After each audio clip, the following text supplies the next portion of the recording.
পৃথিবীর ইতিহাসে আজ পর্যন্ত মোট 15 জন মুসলিম নোবেল পুরস্কার পেয়েছেন।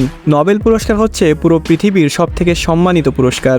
1895 সালে সুইডিশ বিজ্ঞানী আলফ্রেড নোবেলের করা একটি হুইল অনুসারে নোবেল পুরস্কার প্রচলন করা হয়। গবেষণা, উদ্ভাবন আর মানব কল্যাণে অবদান রাখার জন্য প্রতি বছর বিভিন্ন ব্যক্তি বা প্রতিষ্ঠানকে নোবেল পদকে ভূষিত করা হয়। যারা নোবেল পুরস্কার পেয়ে থাকে তাদেরকে একটি দেশে সবথেকে মর্যাদাবান মানুষ মনে করা হয়। আজকের এই ভিডিওতে আমরা জানতে চলেছি সেই সকল মুসলিম ব্যক্তিদের সম্পর্কে যারা নোবেল পুরস্কার অর্জন করেছে, এবং এই লিস্টে ডক্টর মোহাম্মদ ইউনুসও রয়েছে।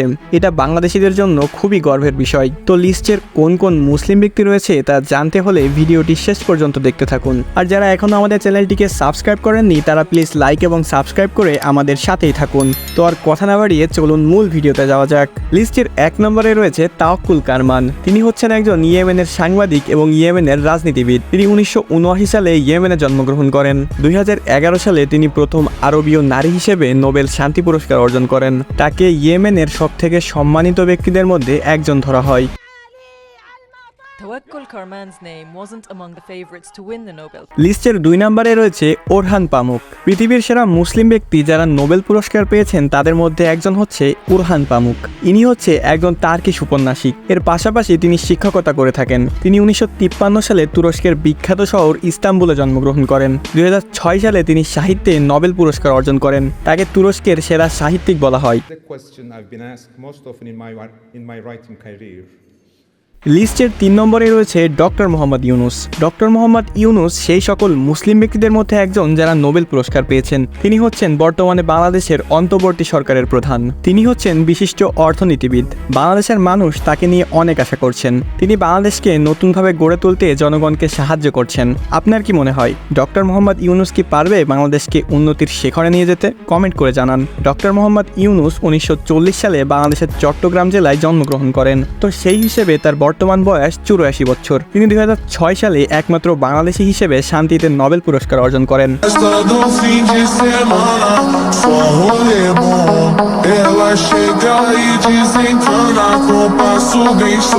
লিস্টের 4 নম্বরে রয়েছে মোহাম্মদ ইল বারাদি। তিনি হচ্ছেন একজন মিশরীয় রাজনীতিবিদ এবং তিনি একসময় মিশরের ভাইস প্রেসিডেন্টও ছিলেন। তিনি 1942 সালে মিশরের রাজধানী কায়রোতে জন্মগ্রহণ করেন। সামরিক উদ্দেশ্যে পারমাণবিক অস্ত্র ব্যবহার রোধ করার জন্য তিনি 2005 সালে নোবেল শান্তি পুরস্কার লাভ করেন। To verify the non-diversion of declared nuclear material in Iran. লিস্টের 5 নম্বরে রয়েছে শিরিন ইবাদি। তিনি হচ্ছেন একজন ইরানি আইনজীবী এবং মানবাধিকার কর্মী। তিনি 1947 সালে ইরানের হামেদান শহরে জন্মগ্রহণ করেন। তো সেই হিসেবে তার বর্তমান বয়স 78 বছর, মানে শেখ হাসিনার বয়সের সমান। গণতন্ত্র ও মানবাধিকার রক্ষায় অবদান রাখার জন্য তিনি 2003 সালে নোবেল পুরস্কার পান। I personally chose to study law. My father also studied law. লিস্টের 6 নম্বরে রয়েছে আহমেদ জিওয়াল। তিনি হচ্ছেন একজন মিশরীয় এবং আমেরিকান রসায়নবিদ। তিনি 1946 সালে মিশরের দামাঘু শহরে জন্মগ্রহণ করেন। 1999 সালে তিনি রসায়নে নোবেল পুরস্কার অর্জন করেন। তাকে পৃথিবীর অন্যতম সেরা রসায়নবিদ বলা হয়।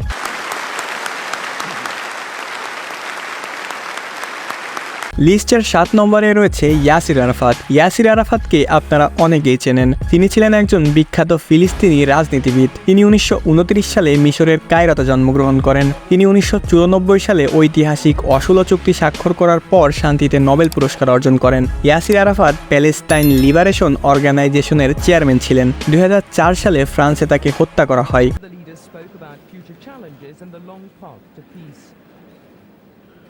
লিস্টের 8 নম্বরে রয়েছে নাগিব মাহফুজ। তিনি ছিলেন একজন বিখ্যাত মিশরীয় উপন্যাসিক। তিনি 1911 সালে মিশরের রাজধানী কায়রোতে জন্মগ্রহণ করেন। 1988 সালে তিনি সাহিত্যে নোবেল পুরস্কার অর্জন করেন।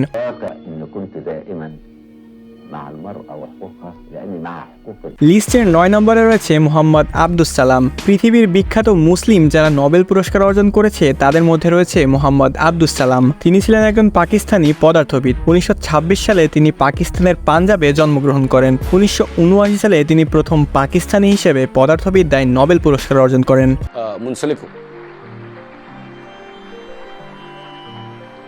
লিস্টের 10 নম্বরে রয়েছে আনোয়ার আল সাদাত। তিনি ছিলেন মিশরের 3য় প্রেসিডেন্ট। 1918 সালে তিনি মিশরে জন্মগ্রহণ করেন। মিশর ইসরায়েল শান্তি চুক্তিতে তিনি 1978 সালে নোবেল পুরস্কার অর্জন করেন এবং পৃথিবীর ইতিহাসে আনোয়ার আল সাদাত হচ্ছেন প্রথম কোনো নোবেল পুরস্কার বিজয়ী যিনি একজন মুসলিম ব্যক্তি ছিলেন।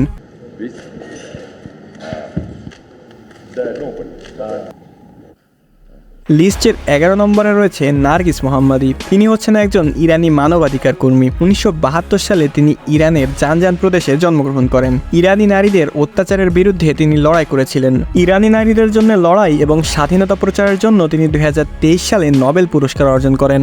The Nobel Peace Prize for 2023 to Narges Mohammadi. লিস্টের 12 নম্বরে রয়েছে মনগি বেবান্দি। তিনি হচ্ছেন একজন আমেরিকান, তিউনেশিয়ান এবং ফরাসি রসায়নবিদ। তিনি 1961 সালে ফ্রান্সের রাজধানী প্যারিসে জন্মগ্রহণ করেন। কোয়ান্টাম বিন্দু আবিষ্কার এবং বিশ্লেষণ করার জন্য তিনি 2023 সালে রসায়নে নোবেল পুরস্কার পান। Your Majesties, Your Royal Highnesses, Excellences. লিস্টের 13 নম্বরে রয়েছে আব্দুল রাজ্জাক গুরনা। তিনি হচ্ছেন একজন তানজানিয়ান ঔপন্যাসিক, যিনি বর্তমানে যুক্তরাজ্যে বসবাস করছেন। 1948 সালে তিনি তানজানিয়াতে জন্মগ্রহণ করেন। 2021 সালে সাহিত্যে তিনি নোবেল পুরস্কার অর্জন করেন। The novelist Abdulrazak Gurna was born in 1948. লিস্টের 14 নম্বরে রয়েছে আজিজ সাঞ্চার। তিনি হচ্ছেন একজন তুরস্কের জীববিজ্ঞানী। 1946 সালে তিনি তুরস্কে জন্মগ্রহণ করেন। ডিএনএ মেরামতের যান্ত্রিক গবেষণার জন্য তিনি 2015 সালে নোবেল পুরস্কার অর্জন করেন। Life has been very hectic since I got the Nobel Prize.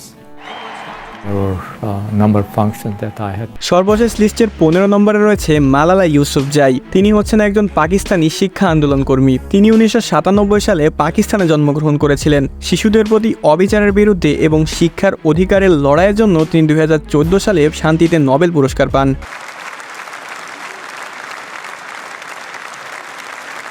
বন্ধুরা, আপনারা দেখতেই পেলেন পৃথিবীর কোন মুসলিম ব্যক্তিরা নোবেল পুরস্কার পেয়েছেন। এর মধ্যে কোন ব্যক্তিকে আপনার সবথেকে বেশি ভালো লাগে তা কমেন্ট করে জানাবেন। ভিডিওটি ভালো লাগলে বন্ধুদের সাথে শেয়ার করতে পারেন। আর যারা এখনো লাইক করেননি তারা প্লিজ লাইক করে দিবেন এবং সাবস্ক্রাইব করে আমাদের সাথেই থাকবেন। তো আজকের মতো এ পর্যন্তই। দেখা হবে নতুন কোনো ভিডিওতে নতুন কিছু নিয়ে।